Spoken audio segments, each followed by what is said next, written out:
Bientôt le jour se lèvera, la lumière en ta nuit jaillira. Bientôt le jour se lèvera et l'amour en ton cœur chantera.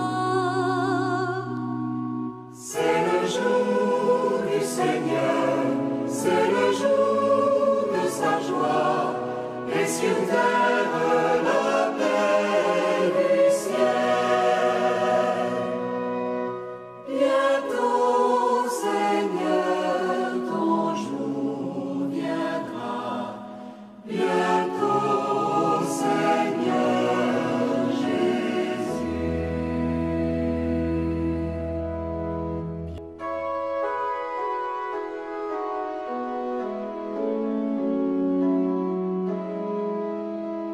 Au nom du Père et du Fils et du Saint-Esprit, chers amis téléspectateurs de l'émission Jour du Seigneur, la grâce de Jésus le Christ notre Seigneur, l'amour de Dieu le Père et la communion de l'Esprit Saint soient toujours avec vous.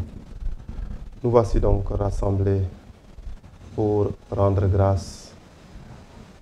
Nous nous préparons à célébrer la fête Dieu, la fête du corps et du sang du Christ. Nous voulons donc aujourd'hui rendre grâce à Dieu pour le grand don qu'il nous a fait de l'Eucharistie.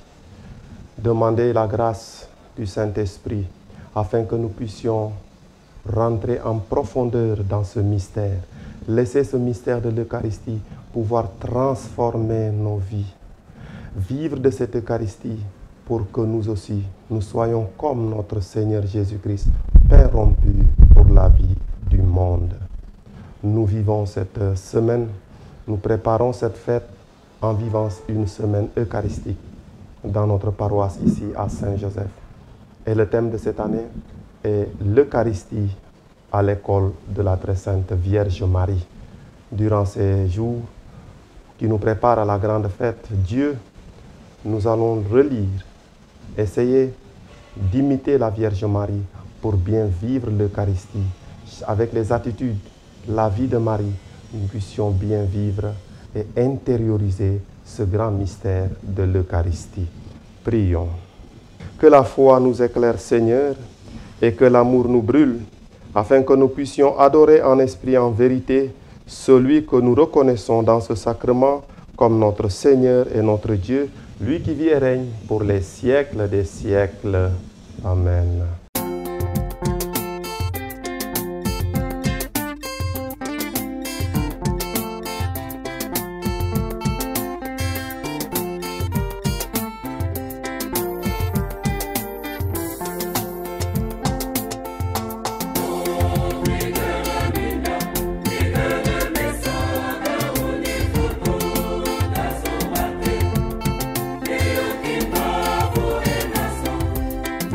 Nação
Au nom du Père et du Fils et du Saint-Esprit.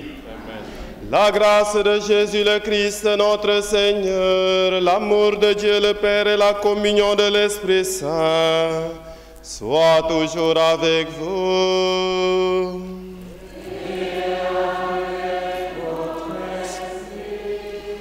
Frères et sœurs, aujourd'hui, nous sommes invités donc à relire, à nous interroger sur le mystère de l'Eucharistie sous l'angle de la présentation au temple.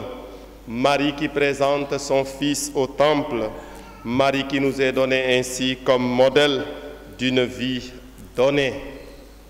Au début de cette Eucharistie, frères et sœurs, disposons nos cœurs à offrir à Dieu cette célébration avec un cœur purifié.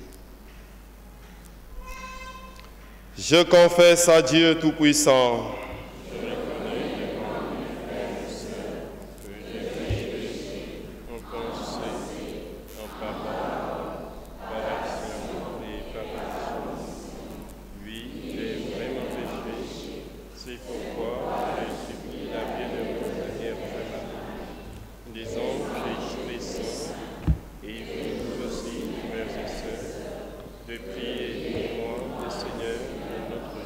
que Dieu Tout-Puissant nous fasse miséricorde, qu'il nous pardonne nos péchés et nous conduise à la vie éternelle.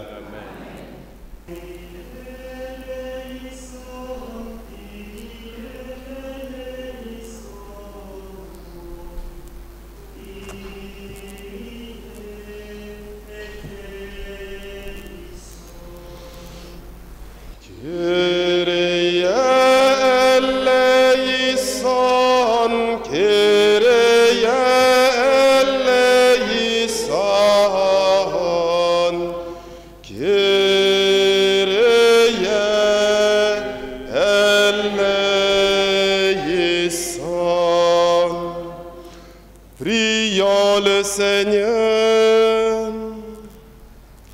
Seigneur Dieu, ton humble servante Marie t'a présenté au temple l'auteur de la loi nouvelle. Permets qu'à son exemple, l'Église garde intacte la nouvelle alliance, qu'elle conserve une foi sans tache, avec une espérance plus forte et une charité toujours plus ardente.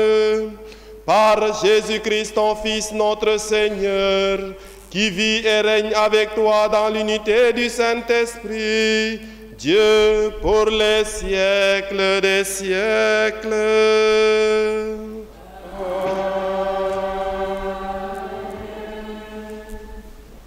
Le Seigneur, Dieu de l'univers, c'est lui le roi de gloire. Le Seigneur, Dieu de l'univers, c'est lui le roi de gloire. Portes, levez vos frontons, élevez-vous, portes éternelles, qu'il entre le roi de gloire. Le Seigneur, Dieu de l'univers, c'est lui le roi de gloire. Qui est ce roi de gloire? C'est le Seigneur, le fort, le vaillant, le Seigneur, le vaillant des combats. Le Seigneur, Dieu de l'univers, c'est lui le roi de gloire. Portes, levez vos frontons, levez-les, portes éternelles, qu'il entre le roi de gloire. Le Seigneur de l'univers, c'est lui le roi de gloire. Qui est ce roi de gloire? C'est le Seigneur, Dieu de l'univers, c'est lui le roi de gloire. Le Seigneur, Dieu de l'univers, c'est lui le roi de gloire.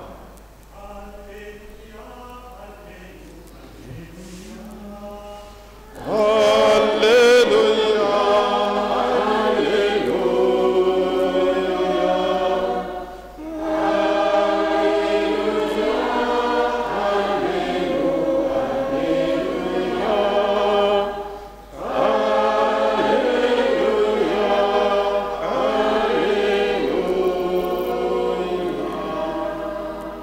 Le rameau de Jessé a fleuri.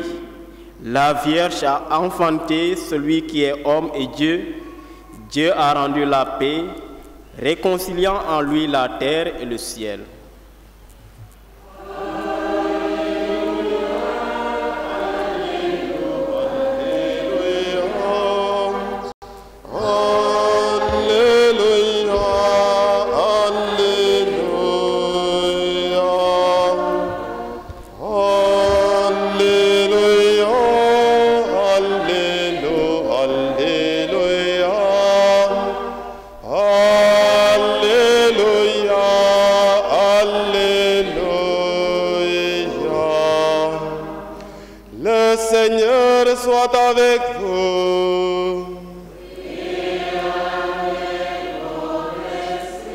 Bonne nouvelle de Jésus-Christ selon saint Luc.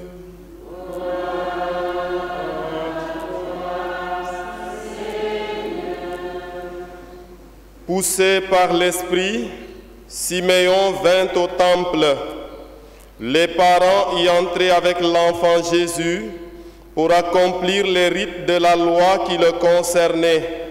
Siméon prit l'enfant dans ses bras et il bénit Dieu en disant: Maintenant, ô Maître, tu peux laisser ton serviteur s'en aller dans la paix selon ta parole, car mes yeux ont vu ton salut, que tu as préparé à la face de tous les peuples, lumière pour éclairer les nations païennes et gloire d'Israël ton peuple. Le père et la mère de l'enfant s'étonnaient de ce qu'on disait de lui. Siméon les bénit, puis il dit à Marie sa mère: Vois, ton fils qui est là provoquera la chute et le relèvement de beaucoup en Israël. Il sera un signe de division, et toi-même, ton cœur sera transpercé par une épée. Ainsi seront dévoilées les pensées secrètes d'un grand nombre. Acclamons la parole de Dieu.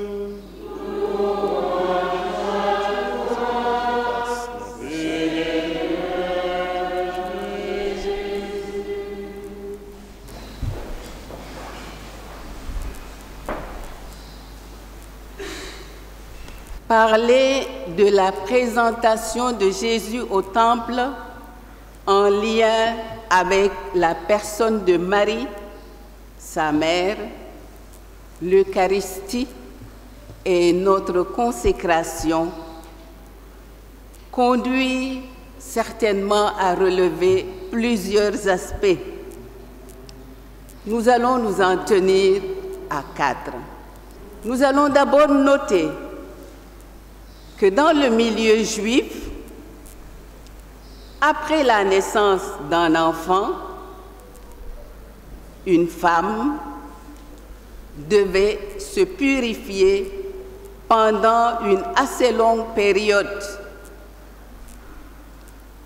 Et durant cette période, elle ne touchait à rien de sacré.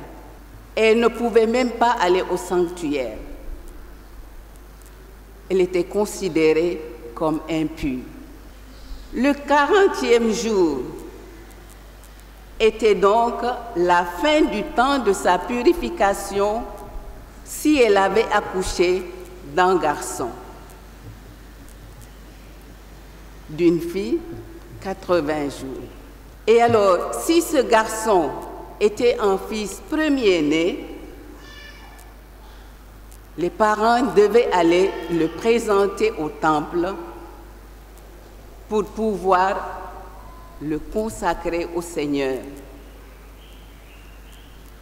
Cette cérémonie pour les Juifs est liée à l'événement de la libération de la servitude d'Égypte qu'ils ont vécu.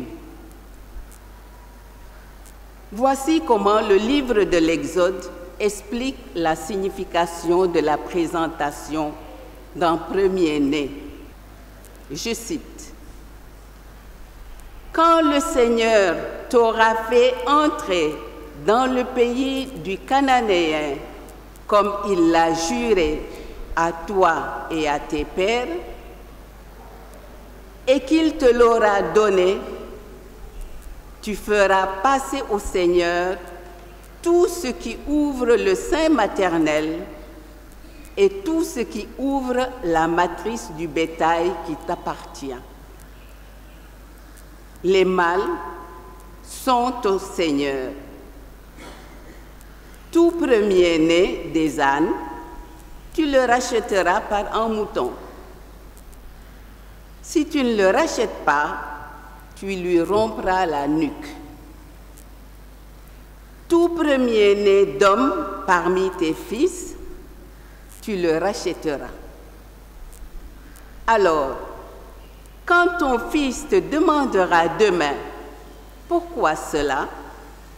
Tu lui diras, c'est à main forte que le Seigneur nous a fait sortir d'Égypte, de la maison de servitude.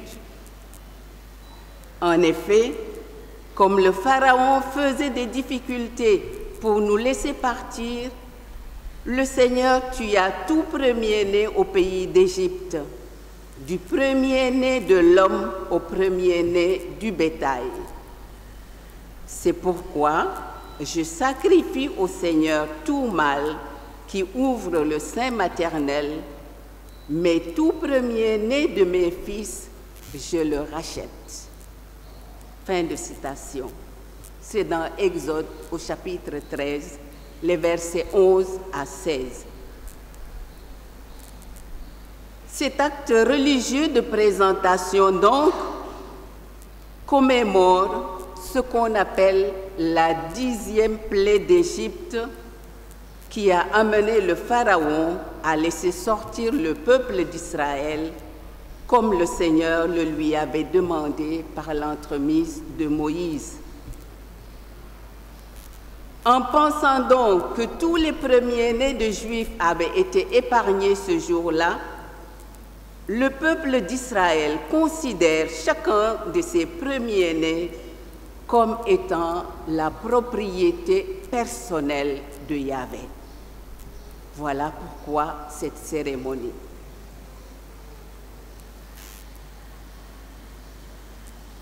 Marie sait que son enfant a été conçu d'une manière extraordinaire. Il est le fruit de la volonté divine. Sans l'intervention d'un homme, elle a conçu. Un juif pratiquant donc, peut-être qu'elle l'aurait même présenté au Seigneur s'il n'y avait pas cette loi, parce qu'elle sait que c'est l'œuvre du Seigneur en elle, l'Esprit de Yahvé en elle. Mais l'offrande de Jésus au temple nous révèle ici que Marie et Joseph reconnaissent que c'est Dieu qui est l'auteur de l'enfant qu'ils tiennent entre les mains et veulent, dans le respect de la foi de leur Père, redonner à Dieu ce qui lui appartient pour qu'il lui donne la bénédiction que l'être humain se doit toujours d'attendre et de recevoir de Dieu pour que sa vie soit en conformité avec la volonté divine. Mais voici qu'au moment de cette cérémonie, Siméon dévoile à Marie que sa vie et sa mission seront intimement liées à celle de son fils. Le texte biblique nous dit: Siméon les bénit et dit à Marie sa mère, il est là pour la chute et le relèvement de beaucoup en Israël, et pour être un signe contesté. Et toi-même, un glaive te transpercera l'âme. Ainsi seront dévoilés les débats de bien de cœur. Luc 2, 34, 35, comme nous venons de le lire. Avec cette annonce de Siméon, Marie comprend, tant soit peu, qu'au sein de son émerveillement d'être celle choisie par Dieu pour réaliser les promesses messianiques, comme Siméon vient de le chanter dans son cantique, en dévoilant ce qu'est le Fils au milieu des nations, Marie comprend donc qu'elle devra aussi passer par la souffrance. Et elle a dû sans doute faire une relecture déjà des moments déjà parcourus. Pensons seulement qu'avec le recensement à Bethléem, elle avait dû faire un voyage empreint de beaucoup de souffrances. Pensons que c'est une jeune femme enceinte qui doit affronter les péripéties de la route. Et elle arrive au moment d'enfanter, on lui dit qu'il n'y a pas de place pour elle à l'auberge. Et elle est appelée à aller dans la brousse pour mettre au monde son enfant et le mettre dans une mangeoire. C'est déjà des péripéties et des souffrances qu'elle a vécues et qu'elle mettra sans doute en lien avec ce qu'on vient de lui annoncer. Mais on sait que toute la vie de Marie sera une vie empreinte de souffrance et liée profondément à celle de son Fils. Et on nous la donnera comme mère au Golgotha. Voici ton fils, voici ta mère. Marie a parcouru beaucoup de chemins de souffrance pour arriver à son Assomption. En même temps donc qu'elle offre son fils, Marie s'offre sans nul doute elle-même, entièrement à Dieu, réaffirmant que pour elle, Dieu est la source de tout bien et elle se voue une fois de plus entièrement au service de Dieu. Cette disposition, comme je viens de le dire, sera incarnée dans le quotidien de sa vie. Les événements révéleront progressivement à Marie que si Dieu s'est anéanti en prenant notre condition humaine pour relever l'homme déchu, sa maternité sera vécue sous le signe du sacrifice, du renoncement, du dépouillement. Quel sens alors pour nous baptiser et consacrer? La présentation de Jésus au temple par Marie et Joseph nous rappelle que toute vraie offrande est d'abord un don qui vient de Dieu. Elle nous introduit ensuite dans la dimension sacrificielle de toute vie.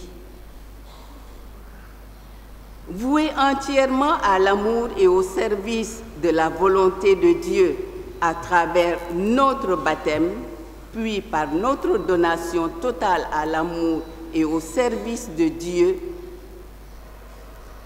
Marie nous montre le chemin que nous sommes appelés à emprunter jour après jour pour être entièrement dans la communion avec Dieu et au service de sa volonté.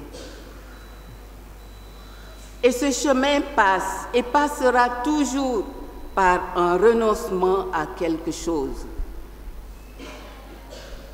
À chacun, à chacune de nous, de découvrir cela dans le quotidien de sa vie et d'y répondre avec la grâce que Dieu lui-même communique à chaque pas et pour la réalisation de chaque mission qu'il nous confie.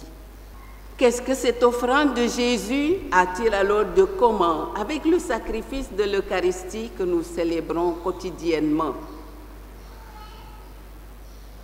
Rappelons-nous tout d'abord que l'Eucharistie est une action de grâce pour ce que Dieu a réalisé pour nous en son Fils Jésus-Christ par la puissance de l'Esprit Saint.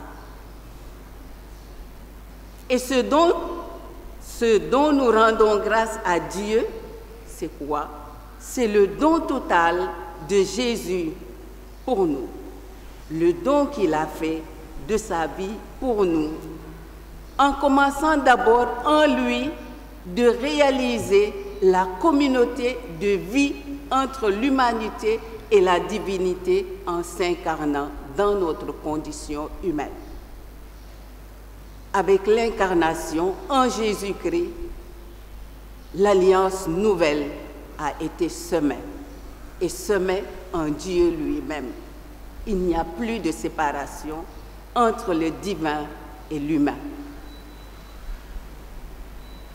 Et Dieu, à travers Noé, avait déjà donné son alliance à l'humanité par Noé, en lui disant qu'il scellait l'alliance avec Noé et avec tout ce qui est sorti de l'arche avec Noé, donc toute la création. Après donc la semence qu'il a réalisée dans sa vie elle-même, lui Dieu, il va réaliser cette nouvelle alliance avec l'humanité entière dans la personne de son Fils et avec la personne de son Fils. Et Jésus va attendre la fin de sa vie pour réaliser cela. Comment? Son dernier repas avec ses apôtres, il va utiliser le pain et le vin pour dire à ses apôtres: ceci est mon corps livré pour vous, ceci est mon sang versé pour vous.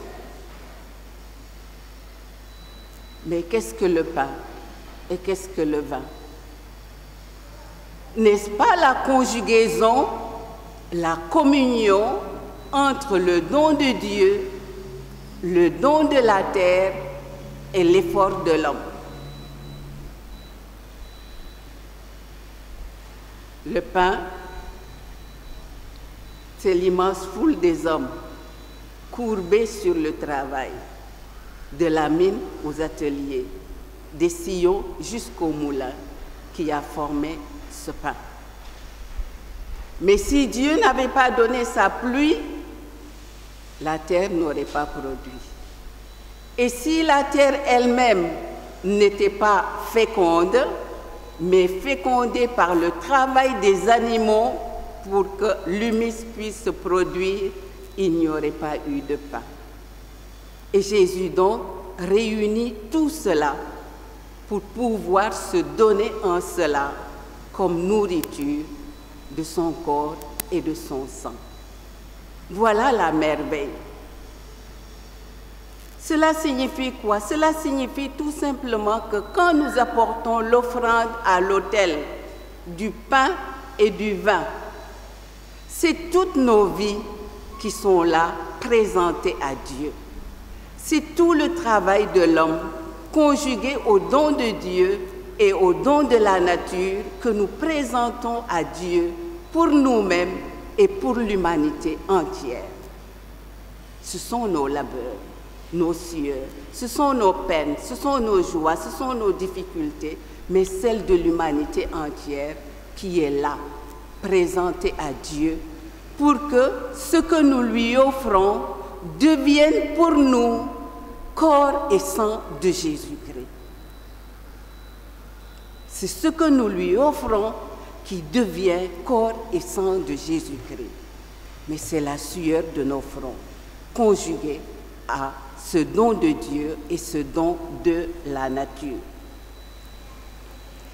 Cela signifie quoi? Cela signifie que si Jésus, enfant, a été offert par Marie et Joseph, présenté à Dieu au temple par Marie et Joseph, dans l'Eucharistie, Jésus lui-même s'offre à Dieu pour nous, mais à travers l'œuvre de nos mains.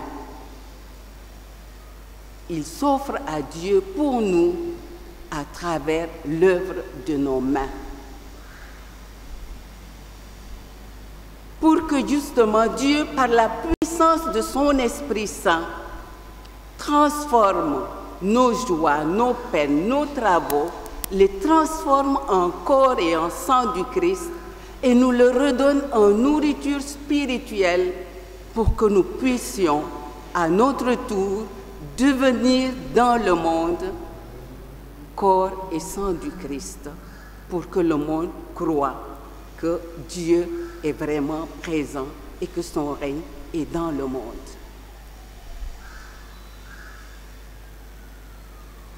Voilà pourquoi, après la transsubstantiation, ça veut dire la transformation, la consécration du pain et du vin en corps et en sang du Christ, le prêtre lui-même va faire une épiclèse sur nous. Ça veut dire, va demander également à l'Esprit Saint de nous bénir, nous qui sommes là, et de bénir à travers nous l'humanité entière qui est là.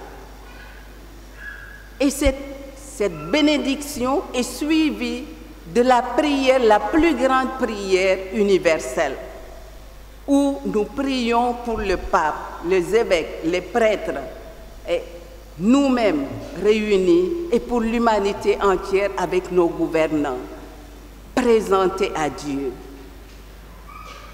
Ensuite, nous lui demandons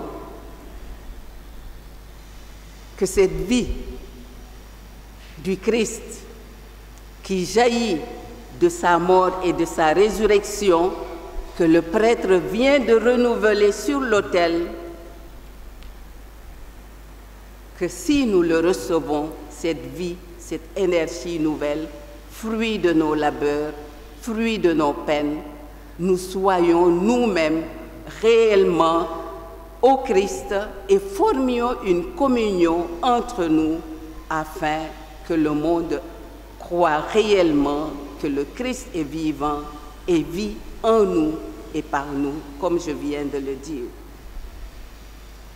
Nous comprenons alors l'importance de tous les actes qui vont précéder la communion que nous allons recevoir.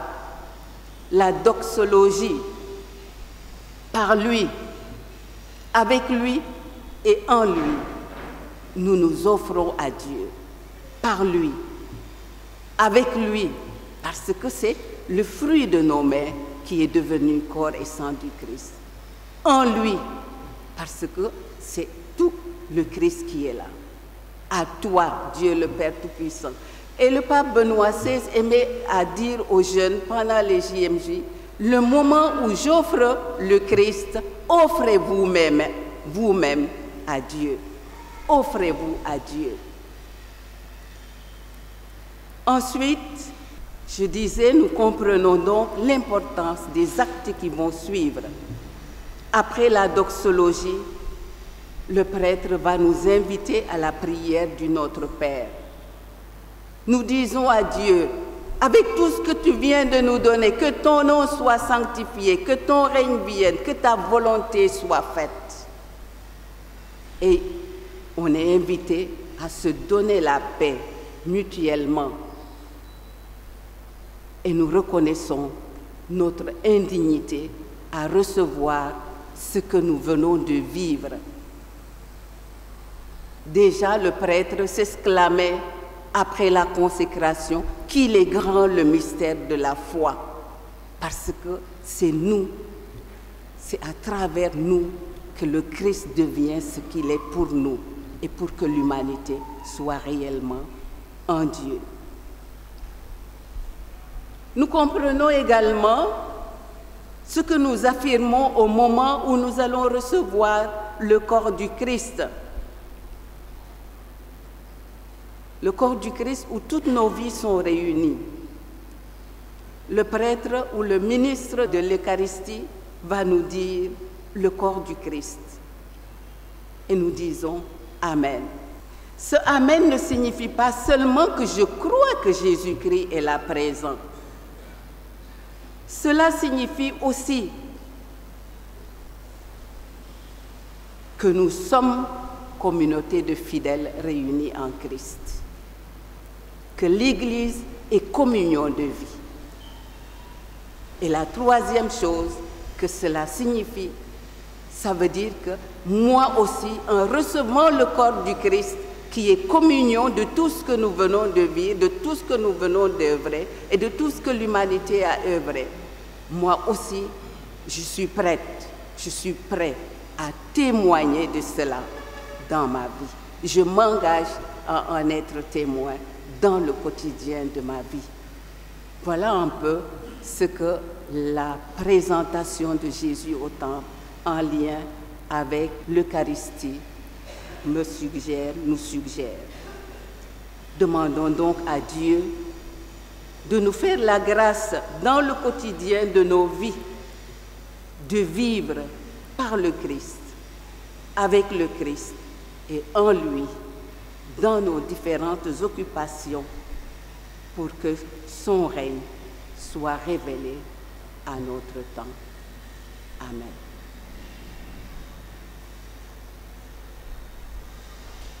Frères et sœurs, Marie, modèle d'une vie donnée, voici arrivé au moment de l'offertoire. Offrons à Dieu tout ce qu'il nous a donné. Demandons-lui la grâce de mettre toute l'Eucharistie dans notre vie et toute notre vie dans l'Eucharistie pour que nous puissions être de vivantes offrandes pour sa plus grande gloire. Amen.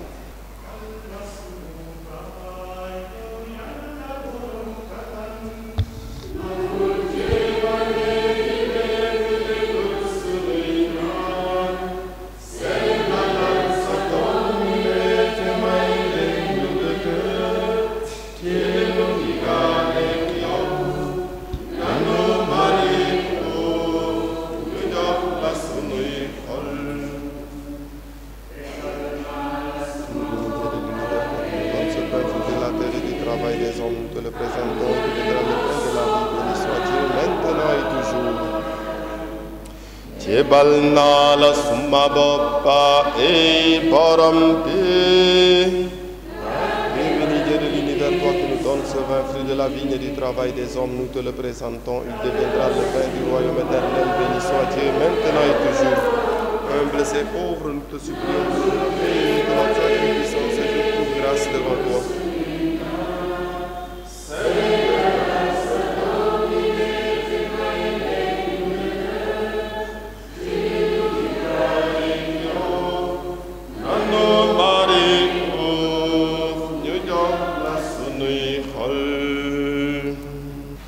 Toi qui es vraiment saint, toi qui es la source de toute sainteté, Seigneur, nous te prions, sanctifie ces offrandes en répandant sur elles ton esprit, qu'elles deviennent pour nous le corps et le sang de Jésus, le Christ, notre Seigneur. Au moment d'être livré et d'entrer librement dans sa passion, il prit le pain, il rendit grâce, il le rompit et le donna à ses disciples en disant, « Prenez et mangez-en tous, ceci est mon corps livré pour vous. » Vers toi j'élève mon âme, vers toi mon Dieu.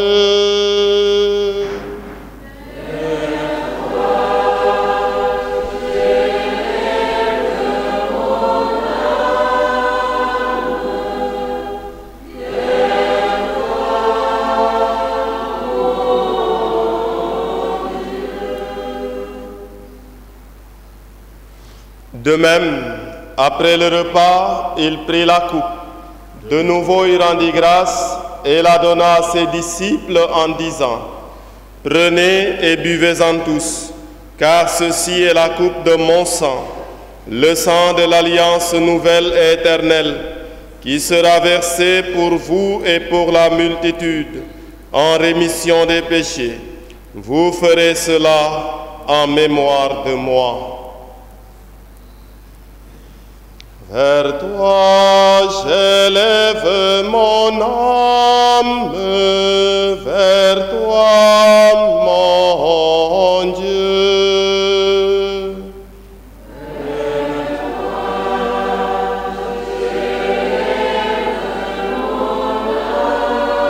toi j'élève mon âme, vers toi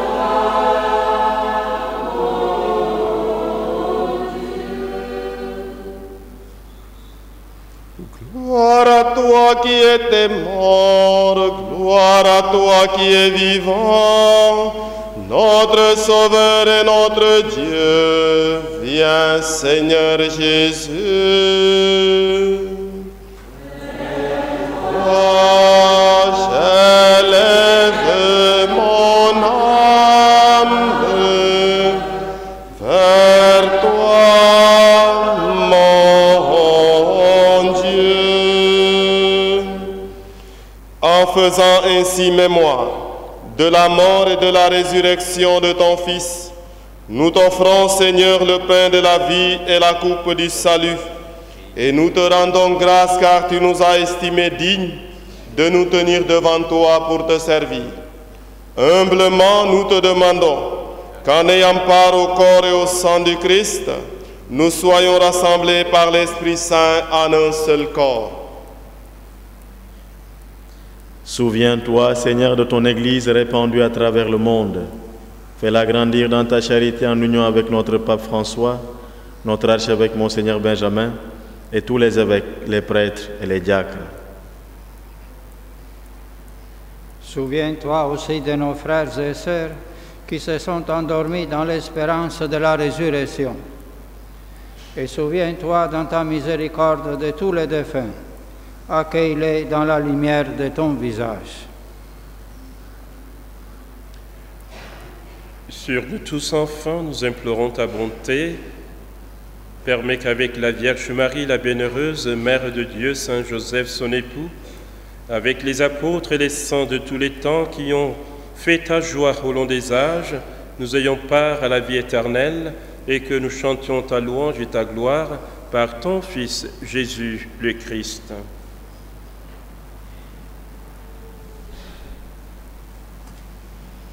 Parle-lui, avec lui, en lui, à toi, Dieu le Père Tout-Puissant, dans l'unité du Saint-Esprit, tout honneur et toute gloire pour les siècles des siècles.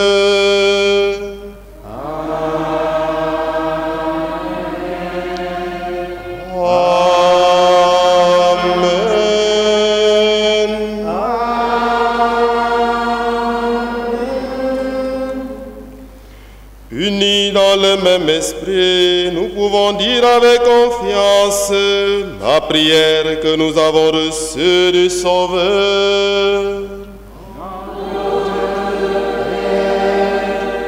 Qui est aux cieux, que ton nom soit sanctifié, que ton règne vienne, que ta volonté soit faite sur la terre comme au ciel. Donne-nous aujourd'hui notre pain de ce jour. Pardonne-nous nos offenses, comme nous pardonnons aussi à ceux qui nous ont offensés.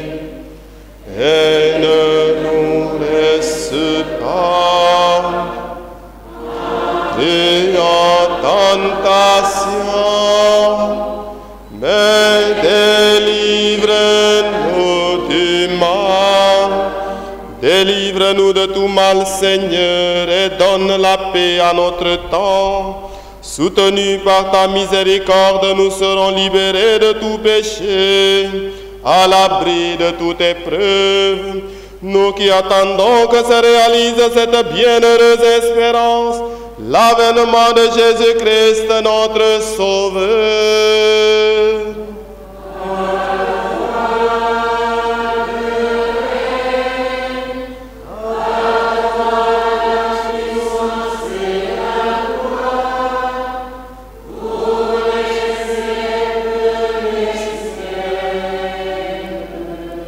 Seigneur Jésus-Christ, tu as dit à tes apôtres, je vous laisse la paix, je vous donne ma paix. Ne regarde pas nos péchés, mais la foi de ton Église. Pour que ta volonté s'accomplisse, donne-lui toujours cette paix et conduis-la vers l'unité parfaite, toi qui vis et règnes pour les siècles des siècles. Amen. Que la paix du Seigneur soit toujours avec vous. Et avec votre esprit. Dans la charité du Christ, donnez-vous la paix.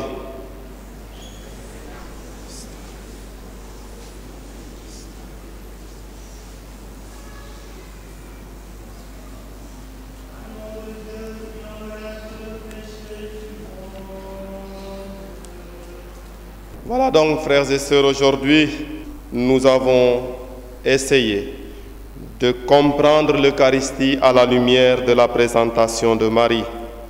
Et aidez-moi à dire un grand merci à Mère Marie-Thérèse Diène qui nous a aidés à comprendre l'Eucharistie à la lumière de la présentation de Marie. Après chaque invocation, vous répondez Amen. Que Dieu, qui a béni le genre humain par le fruit béni de la Vierge Marie, vous tienne en sa bénédiction. Amen. Qu'il vous fasse éprouver partout et toujours la protection de celle par qui nous est venu l'auteur de la vie, Jésus, notre Sauveur. Amen. Vous qui êtes venus célébrer la Vierge Marie, puissiez-vous repartir l'âme remplie de joie et de bénédiction divine. Amen. Et que Dieu Tout-Puissant et très bon vous bénisse et vous garde, le Père, le Fils et le Saint-Esprit. Amen. Allez dans la paix du Christ.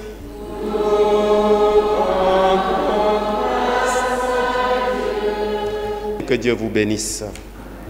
Je suis religieux du Saint-Sacrement. Je suis le curé de la paroisse Saint-Joseph de Médina depuis octobre 2022. Nous sommes les religieux du Saint-Sacrement, une congrégation vouée à l'Eucharistie. Donc notre travail, c'est notre vie, c'est l'Eucharistie. Par notre travail, notre mission dans l'Église, c'est d'aider les chrétiens à entrer dans le mystère de l'Eucharistie. Aider les chrétiens à découvrir. Notre travail donc, c'est d'aider tout le monde, tous les baptisés, à réveiller en chaque baptisé la dimension eucharistique qui sommeille en chacun. La bonne appellation n'est pas Père du Saint-Sacrement. L'appellation qu'il faut, c'est les religieux du Saint-Sacrement. Parce que dans la congrégation, il n'y a pas que des prêtres. Dans la congrégation, nous avons des prêtres bien sûr, mais nous avons des frères, nous avons des diacres. Et dans cette même congrégation, notre fondateur, Saint-Pierre Julien Aymar, a fondé des agrégés, donc des laïcs qui partagent notre spiritualité. On les appelle les agrégés du Saint-Sacrement. Et ici au Sénégal, dans toutes nos paroisses, nous avons des laïcs qui partagent notre spiritualité. Nous avons aussi la branche féminine de la congrégation parce que notre Saint-Père fondateur a fondé la branche des servantes du Saint-Sacrement. L'orientation pastorale de la congrégation, c'est nous avons une pastorale eucharistique. Quand nous sommes dans un diocèse, nous travaillons en étroite collaboration avec les directives de l'évêque du diocèse, mais nous apportons toujours notre touche particulière, c'est-à-dire la touche de l'Eucharistie. Nous avons donc cette sensibilité eucharistique que nous apportons dans la vie du diocèse là où nous sommes. Et ici à Dakar, je crois que nous faisons tout pour que nos églises, nos paroisses soient des lieux de prière, des lieux où les gens peuvent être écoutés, des lieux où des gens peuvent avoir la célébration de l'Eucharistie tous les jours, mais aussi et surtout un lieu où les gens peuvent venir se confesser fréquemment. Donc nous sommes un peu sensibles à toutes ces choses, à l'écoute, à l'accompagnement, à la confession, un peu ce qui fait notre spécificité. Nous mettons vraiment l'Eucharistie au centre de notre vie et nous voulons aussi mettre l'Eucharistie au centre de la vie de nos fidèles chrétiens. Cette année, par rapport à la semaine eucharistique, comme on le disait tout à l'heure, nous marchons avec les diocèses. Voilà pourquoi cette année, ici à la paroisse Saint-Joseph, le thème de notre semaine eucharistique est l'Eucharistie à l'école de Marie. Nous savons que dans l'archidiocèse de Dakar cette année, nous vivons une année mariale. Donc nous voulons vivre l'Eucharistie à la suite de Marie. Nous voulons imiter la Vierge Marie pour bien vivre l'Eucharistie. Et voilà donc cette semaine eucharistique que nous avons débutée depuis lundi dernier nous aide petit à petit à nous mettre à l'école de Marie. La façon, le style de vie de Marie peut nous aider à bien accueillir l'Eucharistie et à bien vivre l'Eucharistie. Et voilà pourquoi le lundi, nous nous sommes interrogés, nous avons scruté la vie de Marie en lien avec l'Annonciation. Voilà. Et nous avons voulu, avec nos fidèles, réfléchir sur Marie comme une femme d'écoute et d'accueil. L'Eucharistie, voilà, c'est aussi l'écoute et l'accueil. Nous venons à la messe pour accueillir la présence de Dieu, pour accueillir ce que Dieu nous donne à travers l'Eucharistie, mais aussi écouter sa parole. Voilà donc, et le mardi, nous avons médité sur la visitation. La visitation qui, pour nous, Marie comme modèle de vie de service. Et nous sommes très sensibles au lien qui existe entre l'Annonciation et la visitation. Parce que la visitation complète l'Annonciation. Quand Marie a reçu la nouvelle qu'elle serait la mère du Sauveur, elle ne l'a pas gardée pour elle. Elle est allée rendre visite à sa cousine Élisabeth. Et nous aussi, nous voulons faire ce lien, faire comprendre aux fidèles ensemble que quand nous allons à l'Eucharistie, les grâces que nous avons nous ouvrent et nous poussent à aller partager avec nos frères et sœurs. Voilà donc, il y a un lien très fort entre l'Annonciation et la visitation. C'est toujours incomplet quand nous allons simplement à la messe et que nous ne nous engageons pas. Donc comme Marie, il faut aller en hâte pour aller vers nos frères et sœurs. Et mercredi, nous avons réfléchi et médité sur le Magnificat de la très sainte Vierge Marie. Marie comme une femme d'action de grâce. Et voilà que c'est ça un peu l'Eucharistie. L'Eucharistie, le nom le dit, c'est l'action de grâce. Savoir dire merci à Dieu pour tout ce qu'il est, pour tout ce qu'il fait pour nous à travers même nos pauvres personnes. Voilà, savoir être reconnaissant. Une personne qui célèbre l'Eucharistie est une personne qui doit être une personne reconnaissante. Savoir vraiment dire merci à Dieu pour tous ses bienfaits. Voilà donc, avec nos fidèles, nous avons médité sur cet aspect d'action de grâce. Savoir remercier, savoir dire merci à Dieu. Malgré par moments peut-être la vie peut être dure, mais quand même nous ne doutons jamais de la bonté de Dieu qui est là toujours pour nous accompagner. Le jeudi, nous allons réfléchir sur la présentation au temple et nous voulons regarder la vie de Marie comme modèle d'une vie donnée. Et voilà pourquoi aujourd'hui donc nous voulons voir et comme Marie savoir nous offrir. Marie qui a offert son fils à l'Eucharistie aussi, nous sommes appelés à nous offrir nos vies, offrir tout ce que nous avons et tout ce que nous sommes comme Marie dans l'Eucharistie. Donc nous allons réfléchir sur ce thème pour que toute notre vie soit une offrande à Dieu, une offrande parfaite à Dieu. Et le vendredi, nous réfléchirons sur les noces de Cana et nous voulons voir Marie comme modèle de vie de prière. Voilà, Marie qui était là avec son fils Jésus à des mariages, ils étaient invités. Et voilà qu'une situation se présente et Marie va demander à son fils de faire quelque chose. Donc nous voulons, avec ce thème, les noces de Cana, voir la vie de Marie comme modèle de prière. Marie peut nous aider à savoir bien prier comme Marie. Toute la vie de Marie est prière.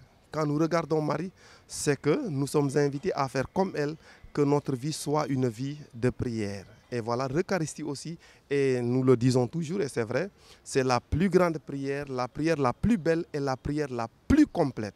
Voilà donc un peu comment nous avons vécu, que nous voulons vivre cette semaine eucharistique en lien avec les directives de l'archidiocèse, donc une année mariale. Et voilà, nous voulons donc mettre en lien la vie de Marie avec l'Eucharistie pour que, comme Marie, vraiment, nous puissions intégrer, assimiler ce mystère et que ça puisse transformer notre vie.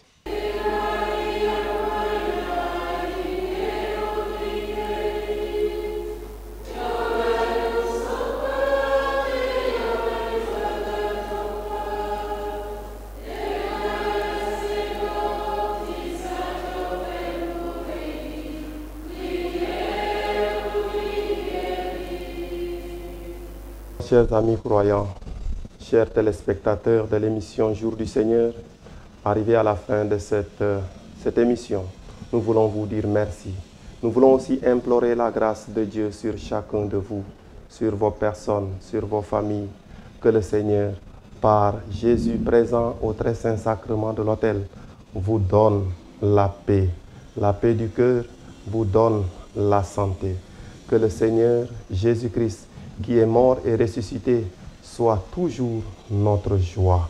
Et que le Seigneur Tout-Puissant est très bon, vous bénisse et vous garde, le Père, le Fils et le Saint-Esprit. Amen.